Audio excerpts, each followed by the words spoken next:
నమో మహద్భ్యో ఋషిభ్యో గురుభ్యో నమ. మొట్టమొదటి భగవంతుణ్ణి ఆది గురువుగా స్వీకరించే భారతీయ సంస్కృతిలో నారాయణ సమారంభం లేదా సదాశివ సమారంభం అంటూ పరమాత్మనే ప్రథమ గురువుగా చెప్తాం.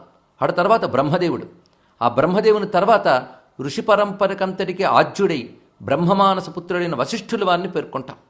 వశిష్ఠుని తర్వాత ఆయన పుత్రుడైన శక్తి మహర్షి తనయుడు శిష్యుడు అయిన పరాశర మహర్షి, పరాశర మహర్షి తనయుడు శిష్యుడు వ్యాస భగవానుడు, వ్యాస భగవాను యొక్క తనయుడు శిష్యుడు సుఖయోగింద్రుడు, సుఖయోగింద్రుడి యొక్క శిష్యుడు గౌడ భగవత్పాదుల వారు, గౌడ భగవత్పాదుని యొక్క శిష్యులు గోవింద భగవత్పాదుల వారు, ఆయన శిష్యులు ఆదిశంకరులు.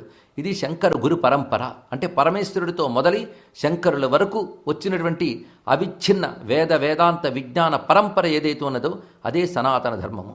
యస్య నిశ్వసితం వేదాహ అన్నట్టుగా వేదములు ఏ పరమాత్మ నుంచి ప్రకటింపబడ్డాయో ఆ పరమాత్మే ప్రథమ గురువు అయినప్పుడు